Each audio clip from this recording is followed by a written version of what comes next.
தவில் instrument start பண்ண ஸ்டேஜில் பார்க்குறவங்க எல்லாருமே நிறைய பேர் வந்து எதுக்கு பொம்பளை பிள்ளைக்கு எதுக்கு தவில், வயலின், வீணை அந்த மாதிரி பெண்களுக்கு ஏற்ற இன்ஸ்ட்ருமெண்ட்டாக கற்றுருக்கலாமே, எதுக்காக தவில்?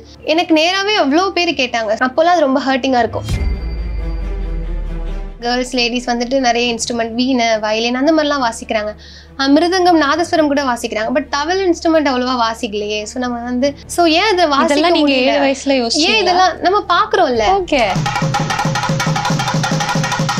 தவில் இன்ஸ்ட்ருமெண்ட்டை வந்து பெண்களால் வாசிக்க முடியும். அது வந்து இப்போ என்ன ரீசன்னா,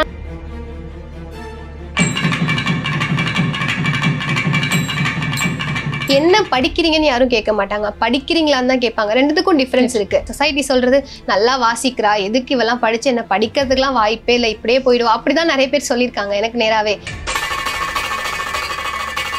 கான்சர்ட் போயிட்டு ரொம்ப நல்ல ஒரு ரீச் இருந்துச்சு. அதுக்கு நெக்ஸ்ட் டேவே வந்து ரொம்ப உடம்பு சரியில்லாமல் போயிட்டு ஒரு 1 month ஹாஸ்பிட்டலில் இருக்கிற ஒரு சிச்சுவேஷன் வந்துச்சு. ஸோ அதுலேருந்தே வந்து வாசிக்கும் போது அந்த பெயின் இருக்கும், ஒரு மாதிரி கையில் ஷோல்டர் பெயின், ஹேண்டில் இருக்கும். சில டைம் இப்பயுமே வாசிக்கும் போது எனக்குன்னு இல்லை, தவில் இன்ஸ்ட்ருமெண்ட் வாசிக்கிற எல்லாருக்குமே அப்படிதான். வாசிக்கும் போது திடீர்னு இதெல்லாம் அடிப்பட்ட ரத்தம் வரும்.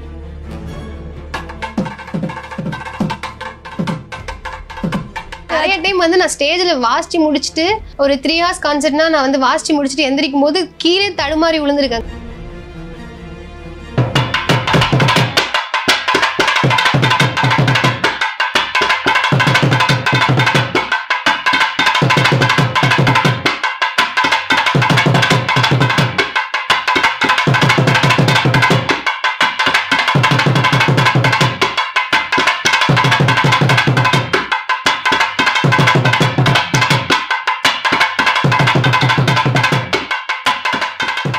மிஸ் வாவ் தமிழா நேயர்களுக்கு வணக்கம். இப்போ நம்ம கூட பெண் தவில் வித்வான் இருக்காங்க, அமிர்தவர்ஷினி. எக்கச்சக்கமான அவார்ட்ஸ், எக்கச்சக்கமான அப்ரிசியேஷன்ஸ், பெரிய ஆட்கள் கிட்ட இருந்து அழகான அப்ரிசியேஷன்ஸ் கிடைச்சிருக்கிற ஒரு இளம் பெண். 18 வயசு தான் ஆகுது. அவங்களோட வாழ்க்கை பயணத்தை பத்தி அவங்க கிட்ட கேட்டு தெரிஞ்சுக்கலாம். வணக்கம். எப்படி இருக்கீங்க? நல்லா இருக்கேன். ஓகே, நான் ஃபர்ஸ்ட் உங்ககிட்ட நோட்டீஸ் பண்ணதே கையில நிறைய கயிறு இருக்கு. ஸோ கடவுள் மேல அவ்வளோ நம்பிக்கையா? கடவுள் மேல நம்பிக்கை இருக்கு. பட் வந்து அப்பா அம்மா எனக்கு திருஷ்டி அதிகமா இருக்கு அப்படின்னு சொல்லிட்டு நிறைய கட்டியிருக்கு. திருஷ்டி பத்தி பேசும்போது அந்த மாதிரி ஏதாச்சும் இன்சிடென்ட்ஸ் அவங்களுக்கு ஃபேஸ் பண்ணியிருப்பாங்களா? அதனால தானே ஃபேஸ் பண்ணியிருக்காங்க. ஏதாச்சும் ஒரு இன்சிடென்ட் மறக்க முடியாத ஒரு? இப்போ வந்து ரீசெண்டாக ஒரு கான்சர்ட் போயிட்டு ரொம்ப நல்ல ஒரு ரீச் இருந்துச்சு. அதுக்கு நெக்ஸ்ட் டேவே வந்து ரொம்ப உடம்பு சரியில்லாமல் போயிட்டு ஒரு 1 month ஹாஸ்பிட்டலில் இருக்கிற ஒரு சிச்சுவேஷன் வந்துச்சு. ஸோ அதுலேருந்தே வந்து இந்த திருஷ்டிலாம் ரொம்ப பயந்து இந்த மாதிரி. ஓகே, எவ்வளோ கயிறு இருக்கு? நிறைய இருக்கு. அதை மறைக்கிறதுக்காக தான் வாட்ச் போட்டேன். இன்னொன்று உங்ககிட்ட கேட்கணும்னு இருந்தது உடை. இந்த ஒரு ட்ரெஸ் தான் நான் எல்லாத்துலயும் பார்க்கும்போதும் மெஜாரிட்டி இந்த ட்ரெஸ் தான் போட்டிருக்கீங்க. அது பிடிச்சதான். ஏன்னா சாரி ப்ரிஃபர் பண்ணுவாங்க நிறைய பேர். வாசிக்கிறது வந்து ட்ரெடிஷ்னல் இன்ஸ்ட்ருமெண்ட் அப்படின்றனால ட்ரெடிஷ்னல் வியர் பண்ணியிருக்கேன். ஸோ நம்ம தவிலுக்கு வரும்போது 7 வயசுல இருந்து கற்றுக்க ஆரம்பிச்சிங்க இல்லையா? ஸோ நமக்கு ஃபேமிலியாவே இந்த ஃபீல்டில் தான் நீங்கள் இருக்கீங்க. மியூசிக் பற்றி ஒரு ஐடியா இருக்கும், இன்ஸ்ட்ருமெண்ட்ஸ் பற்றி ஒரு ஐடியா இருக்கும். ஸோ நம்ம ஒரு சொசைட்டியோட கண்ணோட்டத்துல இருந்து பார்க்கும்போது ஒரு பெண் ஏதாச்சும் இன்ஸ்ட்ருமெண்ட் ட்ரை பண்றதா இருந்தா வயலின் இல்லைன்னா கீபோர்டு இந்த மாதிரி சாஃப்டா இருக்கிற இன்ஸ்ட்ருமெண்ட்ஸ் அந்த மாதிரி தான் போவாங்க. ஸோ தவில்னு வரும்போது அதுல நிறைய பவர் தேவைப்படுற ஒரு இன்ஸ்ட்ருமெண்ட் இல்லையா? 7 வயசுல நீங்க அதை ஸ்டார்ட் பண்றீங்கன்னா அதை பத்தி தெரிஞ்சுக்கிறதுக்கு அந்த வயசுல அது உங்களுக்கு புரியறதுக்கான ஒரு சகஜரியம் இருந்துச்சா? எப்படி? I am coming from a traditional music family. So அப்படின்றனால எனக்கு வந்து ஆட்டோமேட்டிக்காக மியூசிக் மேலே ஒரு இன்ட்ரெஸ்ட் இருந்துச்சு. அதுவும் வந்து பர்டிகுலராக ரிதம் சைடில் ரொம்ப இன்ட்ரெஸ்ட் இருந்துச்சு. ஸோ அப்படி இருக்கும்போது நான் வீட்டில் சொல்லும்போது அவங்க தவில் இன்ஸ்ட்ருமெண்ட் ப்ரிஃபர் பண்ணாங்க. பிகாஸ் எனக்கும் அது இன்ட்ரெஸ்ட். ஏன்னா நீங்கள் சொல்கிற மாதிரி மியூசிக்கில் வந்து லேடிஸ் வந்து வயலின், வீணை அந்த மாதிரி இன்ஸ்ட்ருமெண்ட் வாசிக்கும் போது நம்ம ஏதாவது தனியாக பண்ணணும் அப்படின்னு ஒரு இன்ட்ரெஸ்ட் வந்து தான் நான் தவில் இன்ஸ்ட்ருமெண்ட் எடுத்தேன். நான் 7 வயசுலேருந்து கற்றுக்கிட்டு இருக்கேன். ஒரு 10-11 வயசு அப்போ தான் நான் ஃபஸ்ட்டு கான்சர்ட் வந்து பண்ணேன். ஸோ அந்த வயசில் வந்து எப்படி இருந்துச்சுன்னா, ஏதோ நமக்கு ஒரு விஷயம் சொல்லி கொடுக்குறாங்க, ஸோ நம்ம சொல்லி கொடுக்குறாங்க, நம்ம போகிறோம், நம்ம போய் ஸ்டேஜில் வாசிக்கிறோம், அவ்வளோதான். அதை தவிர வந்து அப்போல்லாம் எனக்கு வந்து எந்த பயமுமே இருக்காது. இப்போ இதை சொல்லி கொடுக்குறாங்க, நம்ம போய் இன்னைக்கு வந்து வாசிக்கிறோம், அவ்வளோதான், முடிஞ்சு போச்சு. அதை தவிர நான் வேற எதை பற்றியுமே யோசிச்சதில்லை. பட் வளர வந்து ரெஸ்பான்சிபிலிட்டிஸ் அதிகமாகுது. இன்னும் நல்லா வாசிக்கணும், இன்னும் நிறைய விஷயங்கள் தெரிஞ்சுக்கணும், நல்லா வாசிக்கணும். போக தான் இப்போதான் வந்து எனக்கு ஒரு ஸ்டேஜ் போகிறோம் அப்படின்னா அந்த ஒரு பயமே வருது. ஏன்னா நம்ம வாசிக்கிறத பாக்குறதுக்கு நிறைய பேர் இருக்காங்கும் போது நம்ம இன்னும் நல்லா வாசிக்கணும். அந்த பயம்லாம் வந்து எனக்கு அப்போ இருந்ததே இல்லை. இப்போதான் அந்த பயம்லாம் வருது.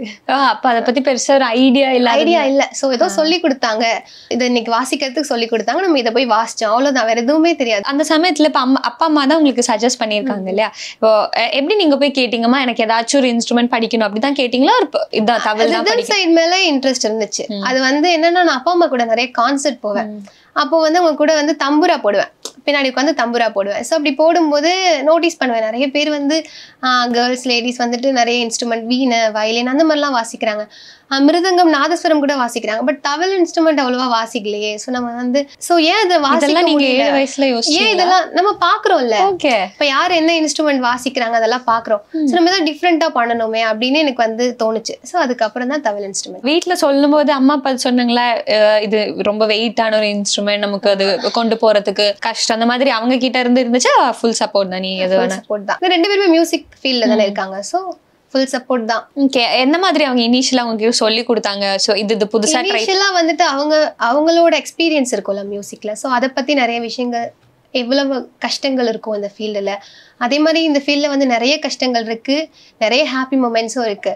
ஸோ அதெல்லாம் அவங்க சொல்ல நிறைய விஷயங்கள் நான் தெரிஞ்சுக்கிட்டேன். ஸோ இப்போ அப்பா அம்மா இப்போ இவ்வளோ வருஷமா இந்த ஃபீல்ட்லேயே இருந்துட்டு வராங்க. ஸோ இந்த கஷ்டங்கள்னு சொல்லும்போது அந்த சமயத்தில் அவங்க ஃபேஸ் பண்ண கஷ்டம் ஆப்வியஸ்லி சொல்லியிருப்பாங்க, நான் இந்த மாதிரி ஃபேஸ் பண்ணியிருக்கேன்மா, மேபி அந்த மாதிரி பேசியிருப்பாங்க. ஸோ ஏதாச்சும் டிஃப்ரென்ஸ் இருக்கா இப்போ உங்களுக்கு இருக்கிற ஒரு நமக்கு இருக்கிற சூழ்நிலையில வர பிரச்சனைகளும் அந்த சமயத்தில் வர சூழ்நிலைகளோட பிரச்சனைகளும் வித்தியாசமா இருக்கா ஏதாச்சும்? இப்போ வந்து என்னன்னா, நான் ஸ்டார்ட் பண்ண ஸ்டேஜில், அதாவது தவில் இன்ஸ்ட்ருமெண்ட் ஸ்டார்ட் பண்ண ஸ்டேஜில் என்னோட own interest, family support, so நான் வந்து தவில் இன்ஸ்ட்ருமெண்ட் ஸ்டார்ட் பண்ணேன். அப்போ வந்து பார்க்குறவங்க எல்லாருமே நிறைய பேர் வந்து எதுக்கு பொம்பளை பிள்ளைக்கு எதுக்கு தவில், வயலின், வீணை, அந்த மாதிரி பெண்களுக்கு ஏற்ற இன்ஸ்ட்ருமெண்ட்டாக கற்றுருக்கலாமே, எதுக்காக தவில், எதுக்கு நேரத்தை வீணடிச்சிட்டு, அதுவும் சுத்தமாக நல்லா வந்துட முடியுமான்னு அப்படின்னு நிறைய பேர் எனக்கு நேராகவே அவ்வளோ பேர் கேட்டாங்க. ஸோ வந்து அப்போல்லாம் அது ரொம்ப ஹர்ட்டிங்காக இருக்கும். ஸோ கொஞ்சம் போக இன்னும் வந்து நிறைய விஷயங்கள் வந்து வளரதான் தெரிஞ்சுக்கிட்டு அப்போல்லாம் ரொம்ப ஹர்ட் ஆகும்.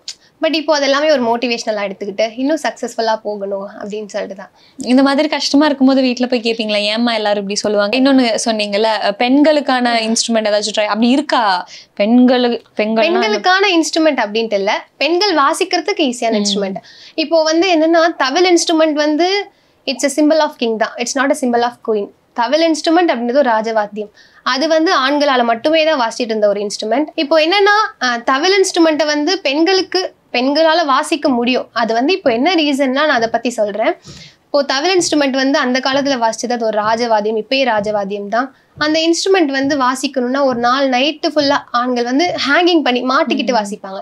ஒரு நாள் நைட்டு சாமி புறப்பாடு நடக்குதுன்னா நைட்லேருந்து மறுநாள் காலைல வரைக்கும் வந்து மாட்டிக்கிட்டு தான் வாசிக்கிறாங்க, ஹேங் பண்ணிட்டு தான் வாசிக்கிறாங்க.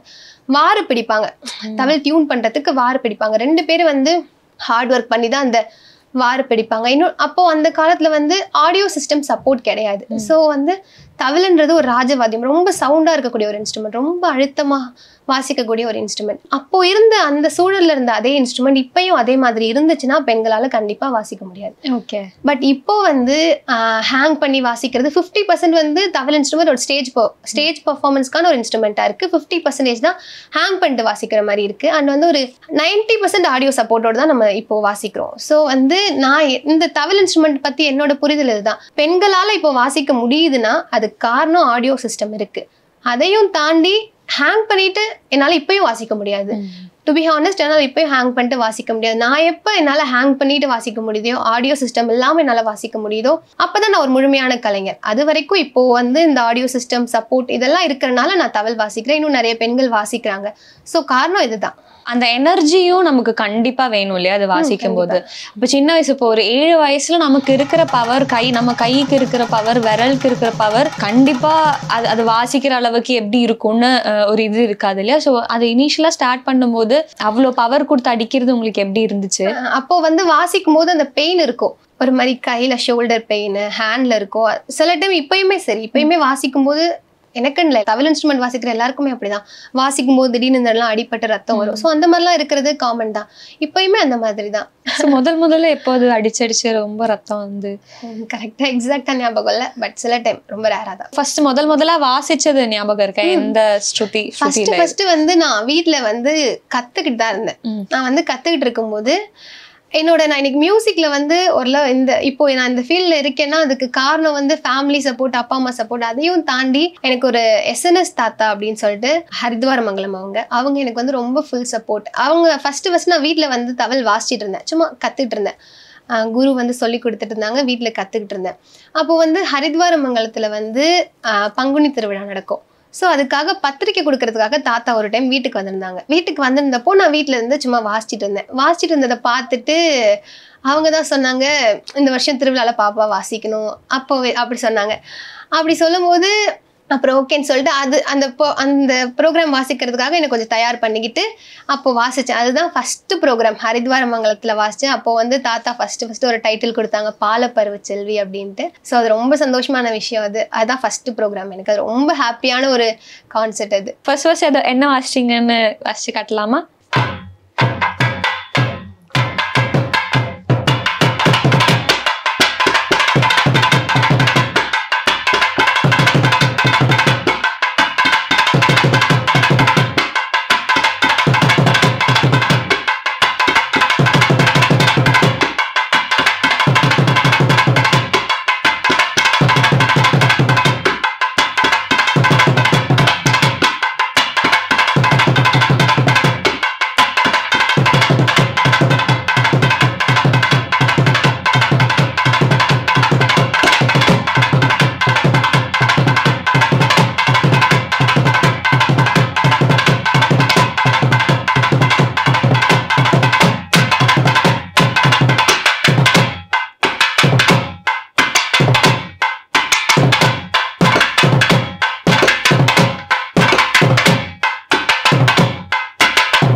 ஃபஸ்ட்டு கான்சர்ட்டில் வந்து நான் அப்போ லேர்னிங் ப்ராசஸில் தான் இருந்தேன்.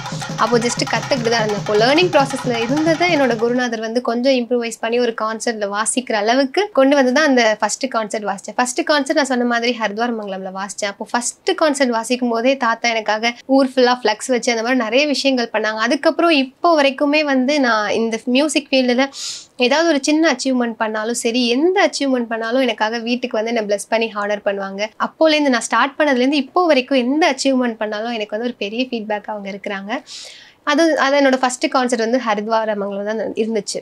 ஸோ இந்த ஃப்ளெக்ஸ் வச்சாங்கன்னுலாம் சொன்னீங்க இல்லையா? ஸோ சின்ன வயசுல நம்ம ஃப்ளெக்ஸ்லாம் இருக்கே, நம்ம ஃபோட்டோலாம் இருக்கேன்னு பார்க்கும்போது அந்த ஒரு ஃபீலிங் எப்படி இருந்துச்சு? ஃப்ளெக்ஸ் வைக்கிறதுக்காக தான் ஃபர்ஸ்ட் தவல் வச்சு ஃபோட்டோவே எடுத்தது.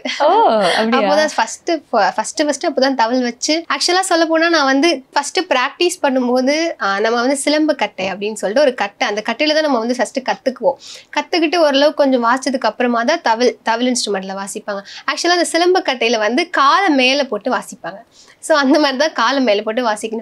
நான் ஃபர்ஸ்ட் வந்து தவில் இன்ஸ்ட்ருமெண்ட் வாசிக்கும் போது அதே மாதிரி தான் அப்படின்னு நினச்சி ஃபர்ஸ்ட் வீட்டில் வாசிக்கும் போது அதே மாதிரி தவல் காலில் வந்து தவல் மேலே போட போயிட்டேன். அப்போதான் வந்து இந்த மாதிரிலாம் போடக்கூடாது, மாதிரி தப்பு, கட்டையில் மட்டும்தான் வந்து காலை மேலே போட்டு வாசிக்கணும். ஸோ அதெல்லாம் வந்து அப்போ வந்து அந்த அளவுக்கு பேசிக்கா கூட தெரியாது. அப்படி இருக்கும் போதே வந்து என்ன கொஞ்சம் இம்ப்ரூவைஸ் பண்ணி ஒரு கான்சர்ட்ல வாசிக்க வச்சாங்க. ஓகே, இந்த மாதிரி சின்ன சின்ன தப்புகள் நிறைய இருக்கும்ல. இனிஷியல் சர்வீஸ்ல என்னென்ன மாதிரி பண்ணிருக்கீங்க தெரியாத விஷயங்கள்? தவில் வாசிக்க ஸ்டார்ட் பண்ணப்போ அப்போ வந்து இப்போ ஒரு கான்சர்ட் நடந்துட்டு இருக்குன்னா திடீர்னு எனக்கு கால் அடிச்சுன்னா நான் யார்ட்டையும் கேட்கலாம் மாட்டேன். நான் பாட்டி இறங்கி போய் சேர்ல உட்காந்துட்டு கொஞ்ச நேரத்துக்கு அப்புறம் நானே திரும்ப வந்து அந்த மாதிரிலாம் பண்ணிட்டு இருந்தேன். அதுக்கப்புறம் என்ன பண்ணுவேன்னா, இப்போ தனியா ஒருத்தனை யாராவது ஆப்போசிட்ல வாசிக்கிறாங்கன்னா அவங்க வாசிக்கிற வரைக்கும் எனக்கு தான் வேலை இல்லையேன்னு சொல்லிட்டு கூடலாம் கழட்டி வச்சுட்டு நான் பாட்டி ஏதாவது பண்ணிருப்பேன். அப்புறம் அவங்க நிறுத்ததுக்கு அம்மா திரும்ப கூட தேடி திரும்ப கூட போட்டு திரும்ப வாசிக்க ஆரம்பிப்பேன். ஸோ அந்த மாதிரிலாம் தான் நிறைய விஷயங்கள் அந்த மாதிரி தான் பண்ணியிருக்கேன். இது வந்து திட்டு வாங்கியிருக்கீங்களா? நிறைய ஜாம்பவான் கிட்ட எல்லாம் நீங்க அப்ரிசியேஷன் வாங்கியிருக்கீங்க. அதே மாதிரி இந்த மாதிரி ஏதாச்சும் திட்டு வாங்கினது இல்லை. அது வந்து அப்போ அந்த அறியா பருவத்துல வந்து எதுவுமே தெரியாம பண்ணேன். இப்போ அப்படி இல்லை, நான் சொல்றது ரொம்ப சின்ன பிள்ளையா இருக்கும்போது. இப்போ இந்த மாதிரி விஷயங்கள் இன்ட்ரெஸ்டிங்கா நிறைய விஷயங்கள் இருந்தாலும் ஸ்ட்ரகிள்ஸ் கண்டிப்பா ஆப்வியஸ்லி பல விதத்துல இருக்கும் இல்லையா? ஒண்ணு பிசிக்கலா இருக்கிற ஒரு ஸ்ட்ரகிள் ஒண்ணு இருக்கும், இன்னொன்னு சொசைட்டி கிட்ட இருந்து வர ஒரு ப்ரெஷர், அந்த மாதிரி விஷயங்கள் இருக்கும். மேபி இந்த 7 வயசுல 10 வயசுல அதை பத்தி தெரிஞ்சுக்கிறதுக்கான ஒரு இது இருக்காது. எப்பத்துல இருந்து கான்சியஸா நோட்டீஸ் பண்ண ஆரம்பிச்சீங்க? பிசிக்கல் ஸ்ட்ரகிள்ஸ்னா வந்து நிறைய இருக்கு. இப்போ வந்து இந்த இன்ஸ்ட்ருமெண்ட் ரொம்ப ஹார்டா இருக்கும், ஸோ வாசிக்கிறது ரொம்ப கஷ்டம். எல்லா டைமும் வந்து நமக்கு ஆடியோ சிஸ்டம் வந்து 100% வந்து ஃபுல்ஃபில்லாக இருக்குமான்னு கேட்டால் கிடையாது. சில டைம் வந்து ஆடியோ ரொம்ப வைக்காம கூட இருப்பாங்க, அந்த டைம்ல ரொம்ப நம்ம அழுத்தமாக வாசிக்கிற மாதிரி இருக்கும். ஸோ அந்த மாதிரி டைம்லலாம் ரொம்ப இந்த கை வலிக்கும், இந்த கையும் வலிக்கும். அதே மாதிரி நம்ம இப்போ நார்மலாக வாசிக்கிற கான்சர்ட்டுக்கு ஒரு கான்சர்ட்ல ரொம்ப நேரம், இப்போ 3 hours டியூரேஷன்னா நம்ம எக்ஸ்ட்ராவா சில டைம் வாசிச்சோம்னாலும் அந்த கை வந்து கூடலாம் கழட்டினதுக்கு அப்புறமா இந்த இடமே ஒரு மாதிரி நீ மடக்க முடியாத அளவுக்கு அந்த மாதிரி பெயின்லாம் இருக்கும். ஸோ அந்த மாதிரி நிறைய விஷயங்கள் இருக்கு. இப்போ வந்து இவ்வளோ இயர்ஸா வந்து நான் தவளை கீழே வச்சு வாசிச்சுட்டு இருந்தேன். அப்போ கீழே வச்சு வாசிக்கும் போது எனக்கு அவ்வளோவா தெரியாது, ஏன்னா எனக்கு வந்து மடியில் வைக்கிற அளவுக்கு வெயிட் தாங்காத அளவுக்கு நான் வந்து கீழே வச்சு வாசிச்சுட்டு இருந்தேன். இப்போ ஒரு 2 இயர்ஸாக தான் வந்து நான் தவளை மேலே வச்சு வாசிக்க ஆரம்பித்தேன். அது எதனாலன்னா என்னோட குருநாதர் கலைமாமணி கோவிலூர் கேஜி கல்யாண சுந்தரம் தாத்தா, நான் தாத்தாட்ட கிளாஸ் போனதுலேருந்தே அவங்க எப்போ பார்த்தாலும் சொல்கிறது, மடியில் வச்சு தவளை வாசி, அப்போ தான் உனக்கு அந்த பிடித்தம் கிடைக்கும் அப்படின்னு சொல்லிட்டே இருப்பாங்க. ஆனால் நான் வந்து அவங்க சொல்கிறாங்கன்றதுனால கிளாஸில் மட்டும் அந்த மாதிரி வாசிச்சுட்டு வெளில கச்சேரியில் வாசிச்சா ப்ரோக்ராமில் வாசிச்சா கீழே வச்சு வாசிச்சு தான் பழக்கம். ஸோ அந்த மாதிரியே இருக்கவும் நான் ஒரு 2 வருஷம் முன்னாடி இன்னும் நல்லா வாசிக்கணும், சரி என்னன்னாலும் பரவாயில்ல மடியில் வச்சு வாசிக்கலாம் அப்படின்னு சொல்லிட்டு தான் மடியில் வச்சு வாசிக்க ஆரம்பிச்சேன். அதுலேருந்து இப்போ வரைக்கும் மடியில் தான் வச்சு வாசிக்கிறேன். மடியில் வச்சு வாசிக்க ஆரம்பிச்சதுக்கு அம்மா இன்னும் கால் வலிக்குது, அதாவது ஒரு கீர்த்தனைக்கு தான் காலில் வைக்க முடியுது, அதுக்கப்புறமா எடுத்துட்டு தான் திரும்ப வைக்கிற மாதிரி இருக்கு. ஸோ அந்த மாதிரி ஃபிசிக் ப்ராப்ளம்லாம் இருக்கும். இப்போ வந்து ஜென்ஸோட ஸ்ட்ரென்த்தும் உமனோட ஸ்ட்ரென்த்தும் வந்து ஒன்றே கிடையாது. ஸோ அந்த மாதிரி கால் வலி, கால் பிரச்சனை, ஸோ அந்த மாதிரி தான் இருக்கு. ஓகே, ஸோ அந்த மாதிரி நிறைய டைம் வந்து நான் ஸ்டேஜில் வாசிச்சு முடிச்சுட்டு ஒரு 3 hours கான்சர்ட்னா நான் வந்து வாசிச்சு முடிச்சுட்டு எந்திரிக்கும் போது கீழே தடுமாறி விழுந்திருக்கேன், கால் வலி தாங்காம. அந்த மாதிரிலாம் நடந்திருக்கு. ஸோ இது மாதிரி ஏதாச்சும் கான்சர்ட் பண்ண முடியாம எல்லாம் போயிருக்கா? அந்த மாதிரி வலி இருக்கிறதுனால லைக் இந்த ஒரு ரீசன்னால எங்கேயாச்சும் வாசிக்க முடியாம போயிருக்கா? கான்சர்ட் ஒரு நாள் இருக்குன்னா அதில் வந்து மார்னிங் ஈவினிங் அந்த மாதிரி இருந்துச்சுன்னா எனக்கு கை பெயின் இருக்கும். காலைல வாசிச்சு முடிச்சிட்டேன்னா உடனே ஈவினிங் வாசிச்சோம்னாலும் எனக்கு அந்த பெயின் இருக்கும். ஸோ அப்படி இருக்கும்போது மார்னிங் நல்லா வச்சுட்டேன்னா ஈவினிங் அவ்வளோ வாசிக்க முடியாது, இந்த பெயின் ரொம்ப இருக்கும் கையில். அதுக்கு முன்னாடி டேஸ்லாம் இப்போ ஒரு 3 days ப்ரோக்ராம் கண்டினியூஸாக இருக்குன்னா மார்னிங் ஈவினிங் இருக்குன்னா அவ்வளோவா என்னால் வாசிக்க முடியாது. அதாவது ஒரு நாள் தான் ஈவினிங் வாசிச்சேன்னா அந்த பெயின் இருக்கும். ஸோ அது இல்லாம இப்போ சொசைட்டி கிட்ட இருந்து வர ஒரு ப்ரெஷர், அவங்களோட ஒரு கண்ணோட்டமே டிஃப்ரெண்டா இருக்கும். ஸோ அந்த மாதிரி எப்போ நீங்க கவனிக்க ஆரம்பிச்சீங்க? சோஷியல் மீடியா பொறுத்த வரைக்கும் பை காட்ஸ் கிரேஸ் வந்து எனக்கு 90% வந்து பாசிட்டிவ் கமெண்ட்ஸ் தான் இருக்கும். ஸோ அது ரொம்ப சந்தோஷமா இருக்கும். இப்போ சொசைட்டி கிட்டேருந்து வரதுனா நான் ஃபர்ஸ்ட் சொன்ன மாதிரியே ஸ்டார்ட் பண்ண ஸ்டேஜ்ல வந்து நிறைய பேர் வந்து நான் சொன்ன மாதிரி எதுக்கு பொம்பளை பிள்ளைக்கு தவிர பெண்களுக்கு வரக்கூடிய இன்ஸ்ட்ருமெண்ட்டா ஏதாவது வாசிச்சா பரவாயில்ல, எதுக்கு தேவையில்லாம டைம் வேஸ்ட் பண்ணிட்டு அப்படிலாம் சொன்னாங்க. அது ஒரு பக்கம் கஷ்டமா இருக்கும்.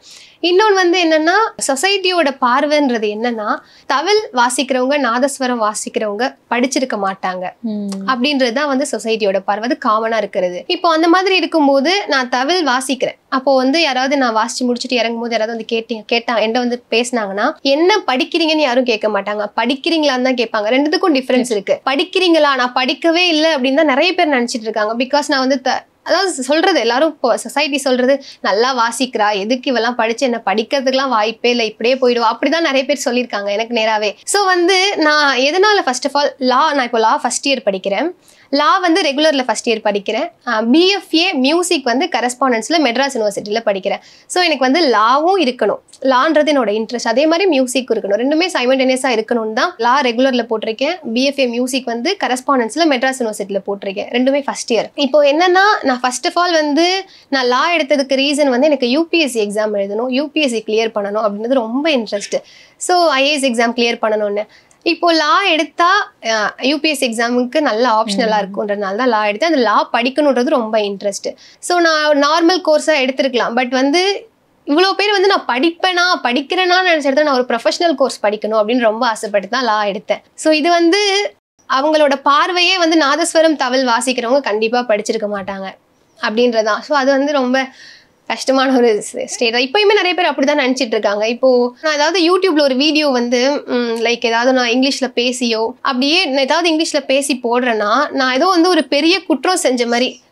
நான் அதான் எல்லாரும் இங்கிலீஷ்ல பேசினா நீங்க வாசிக்கிறது ஒரு பாரம்பரியமான இன்ஸ்ட்ருமெண்ட், அதை வாசிக்கும் போது நீங்க எப்படி இங்கிலீஷ்ல பேசலாம்? அப்ப இங்கிலீஷ்ல பேசினா இங்கிலீஷ்ல பேசுற அளவுக்கு நீங்க படிச்சிருக்கீங்களா அப்போ வந்து இந்த மாதிரி நிறைய கேள்விகள் இருக்கு. ஸோ அதெல்லாம் ரொம்ப கஷ்டமாக தான் இருக்கும். என்னை பொறுத்த வரைக்கும் தமிழ்நாடு அளவில் மட்டுமே இந்த தவில் இன்ஸ்ட்ருமெண்ட், நாதஸ்வரம் இன்ஸ்ட்ருமெண்ட் அப்படின்றது இருக்கக்கூடாது.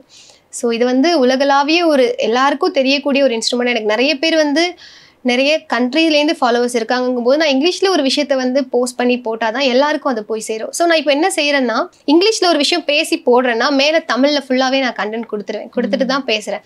ரொம்ப ரொம்ப கஷ்டமாக இருந்த ஒரு மொமெண்ட்னா என்னவா இருக்கும் இந்த கச்சேரிஸ்லாம் நடக்கும்போது? எனக்கு ரொம்ப ட்ரிகர் ஆகுற ஒரு விஷயம் அப்படின்னா,